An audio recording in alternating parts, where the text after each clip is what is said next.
자, 데이바이 수요일 저녁에 함께하고 있습니다. 오늘은 영화를 소개해 주시는 분과 함께하는 영소목 김양현 목사님과 함께하겠습니다. 목사님 안녕하세요. 네, 안녕하세요. 영소목 김양현입니다. 네. 자, 로마에 가면은 바티칸 시국이 있죠.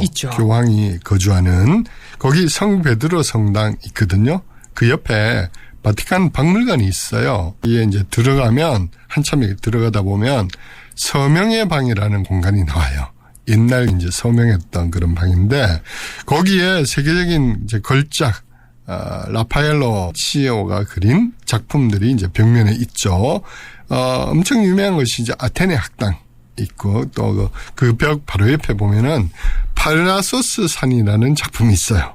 거기에 보면 이제 작품의 중앙에는 아폴론 신이 그려져 있고 9명의 여성 무사들이 있어요. 이거 왼쪽 이제 보면은 서양 역사에서 가장 위대하다고 일컬어지는 작가들이 이제 그려져 있어요. 첫 번째가 이제 호메로스고요. 그 다음에 베르길리우스 그리고 단테, 보카치오 이렇게 그려져 있습니다. 자, 오늘 목사님이 오시자마자 이제 바티칸 시국에는 유명한 작품 얘기를 해주셨네.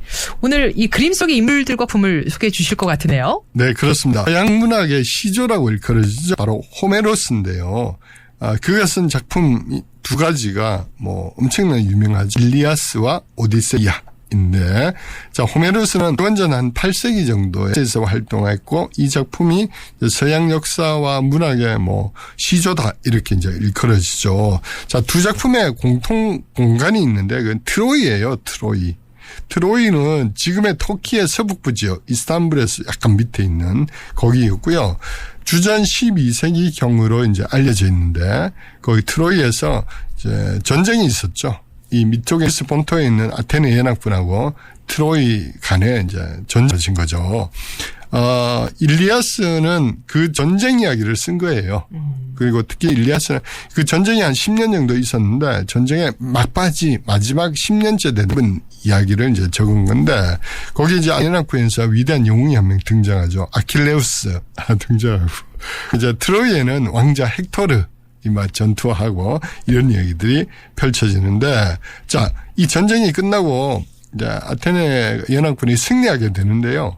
그때 이타카의 왕이었던 오디세우스, 이제 아테네 연합군에 동참했던 사람이죠. 이 사람의 활약상 이게 이제 오디세이아이죠. 네, 자 이렇게 설명을 들으면 목사님 왜 이 얘기를 하실까? 아마 눈치채셨을 겁니다. 요즘 아주 최고 인기를 누리고 있는 영화죠. 네. 크리스토퍼 놀란 감독의 신작 오디세이를 또 소개해 주시기 위해서 설명해 주신 거죠? 맞습니다. 자, 아테네 연합군의 맹공격에도 불구하고 트로이성은 난공불허였어요. 이따의 왕이었던 오디세우 그 유명한 트로이 목마 계획을 세웠던 것이죠. 많이 들어보셨어요? 네. 트로이 목마. 맞습니다. 그리고 나서 이제 전쟁이 있고요. 오디세우스는 10년 만에 고향으로 이제 부하들과 함께 돌아가요. 자, 배를 타고 에게해를 이렇게 거쳐서 이제 고향으로 가야 되는데, 자, 오디세우스 일행이 식량을 구하기 위해서 한 섬에 들리게 되어요. 근데 거기는 그 유명한 외눈박이 거인 폴리페무스가 살던 곳이에요. 근데 폴리페무스는 사람을 잡아먹는 괴물이었거든요. 그래서 오디세우 일행이 이제 이 거인의 눈을 확 찌르고 난 다음에 도망치는 그런 이제 모험담이죠. 근데 여기서 이제 중요한 이야기가 등장하는데 그 폴리페무스가 너 누구냐라고 물어요. 그때 오디세우스가 나는 노바디 아무개다 이렇게 대답해요. 자기 이름을 밝히잖아요. 네. 근데 이제 물리치고 도망을 가네.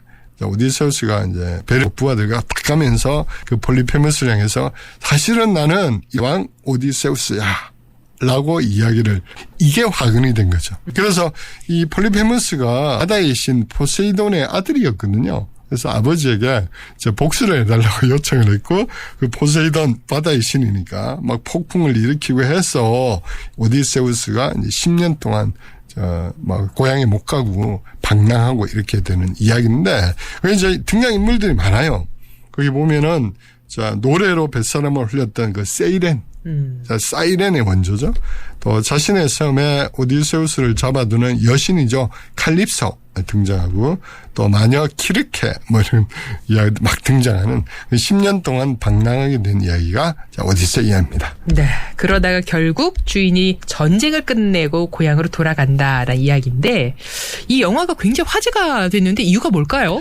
호메로스의 이 오디세이아는 뭐랄까 서양 문명의 근간이 되고 이후에 등장하는 모든 문학 스토리의 그런 작품이라 할 수 있겠죠. 대부분의 서양 영웅담은 공통적으로 드러나는 어떤 영웅이 태어나요.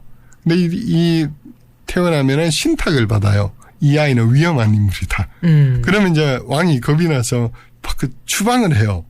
그 추방을 당하고 난 다음에 온갖 모험을 막 이러면서 이제 실제 영웅으로 성장하죠. 그건 돌아와가지고 다시 왕이 되고 이제 이런 내용이 반복되는데 호메로스보다 약간 뒷세대 사람인데 그 유명한 소포클레스가 쓴 오이디푸스라는 이야기도 있잖아요.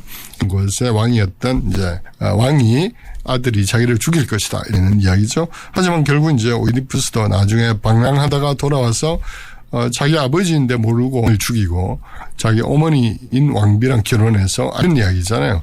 그래서 그 유명한 프로이드가 오이디푸스 컴플렉스 이제 심리학적으로 그렇게 만들기도 하고요. 성경에도 보면 우리가 다윗 이야기를 보면 다윗이 하나님으로부터 이제 왕이 된다는 어떤 신탁을 받잖아요. 네. 근데 사울이 이제 시기하고 질투하고 이래가지고 다윗이 오랫동안 막 방랑을 하죠. 막 이웃 나라에 가서 막 미친 척도 하고 막 그렇게 하잖아요. 그러나 결국은 다시 왕이 되어서 이스라엘을 이제 부강한 나라로 만들고 이런 건데 이런 것의 어떤 기본 구조가 되는 게 오디세이아였던 것이죠. 그렇군요. 자, 영웅담의 기본 구조는 이 호메로스가 오디세이아에서 만들어 놓은 것이다. 이렇게 봐도 되겠네요. 네, 맞습니다. 네, 그래서 사람들의 관심을 더 받는 거다. 이렇게 봐야 되겠어요. 그렇습니다.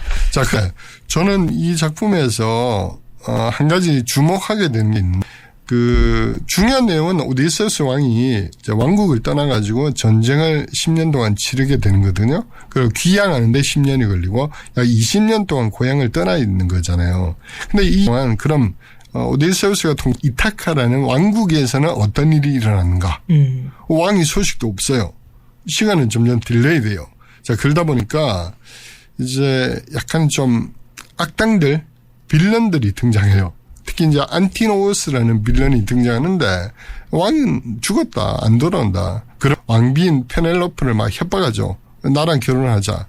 그럼 내가 행복하게 해주겠다. 이러면서 왕좌를 막 노리는 이런 일들이 이제 에서 막 벌어지게 되거든요. 그리고 이제 오디세우스가 하기 전에 갓난아기였던 텔레마코스 왕자죠. 얘도 20년 동안이에요. 그래서 이제 소년의 과정을 거쳐서 청년이 되어 가는데, 이를 보면서 얼마나, 갈등하고 또 자신의 무력함에 막게 되고. 자, 이런 이야기가 중요한 내용이죠. 그렇군요. 그러니까 왕비인 페넬로페나 텔레마코스 경우 굉장히 힘들었던. 네. 지금 20년째 소식이 없는 거니까. 그렇죠. 무작정 기다리고 있는 상황이다 보니까 힘들었을 거고. 게다가 악당들의 협박과 조롱을 견디면서 사는 게 진짜 만만치는 않았겠다 싶어요. 맞습니다. 자, 이 부분이 사실은 중요한 오디세이의 일부의 이야기이기도 해요. 네. 그 세우스의 귀향길도 한 축이지만 이제 고향에서 알 수 없는 어떻게 보면 좀 부질없는 어떤 기대 속에서 왕이 돌아오기를 기다리며 인내하는 그런 이야기인데 왕비 페넬로페 그 선왕이죠. 시아버지 네. 라에르테스가 이제 돌아가셔요. 그래서 그 수의를 식으로 내가 수의를 완성하면 청혼을 받아들이겠다. 이런 식으로 약속을 하는데 네. 근데 문제는 낮에는 열심히 짜지만 밤이 되면 시를 다시 타. 그러면서 구원자들의 청을 거절하면서 견뎌내는 이야기죠. 그렇군요. 이 내용이 또 우리에게 주는 교훈도 있을 것 같네요. 어떻게 보면 희망의 본질이다. 저는 이렇게 생각해요. 희망이란 말 자체가 절망이라는 현 상황을 반영하고 있는 거잖아요. 그러니까 우리가 절망 속에 있으니까 희망을 간구하게 되는 거잖아요. 저는 이것이 본질이라고도 생각하는데요. 우리도 사실은 왕의 귀환을 기다리는 거잖아요. 우리의 왕이신 예수님의 재림을 기다리면서 왕의 명령을 따라 살아가는 것이 우리 신앙인의 핵심 과제인데, 자, 그런데 왕의 귀환 정해져 있지 않단 말이에요. 그러니까 예수님도 그랬잖아요. 나는 하나님 외에는 알 수 없다. 그러니까 알 수 없는 상황인데 또 세상 사람들을 조롱해요.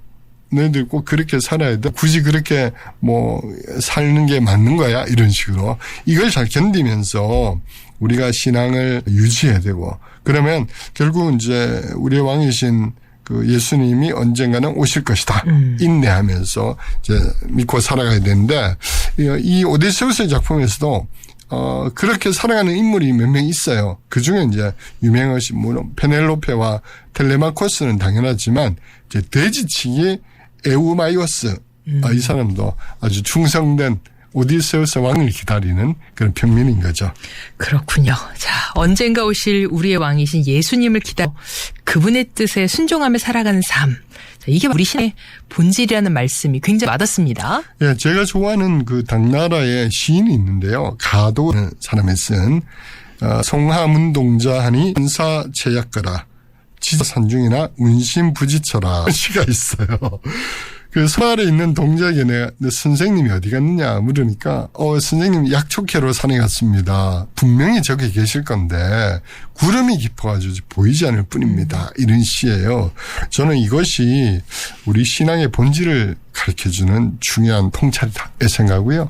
그 유명한 C.S. 루이스가 말씀하셨듯이 우리가 왕이 다시 오실 때 받을 최고의 보상은 우리가 믿었던 것이 진짜라는 것을 확인하는 것이다. 이런 이야기를 했던 것이죠. 네. 자, 우리 신앙을 다시 한번 생각해 보게 되는 그런 작품입니다. 영화 오디세이. 네, 요즘 아주 화제가 된 작품이죠. 자, 이 영화를 통해서 우리 신앙생활 한번 돌아봤습니다. 지금까지 영소목 김양현 목사님과 함께했습니다. 목사님 감사하고요. 다음 주에 뵙겠습니다. 네, 고맙습니다.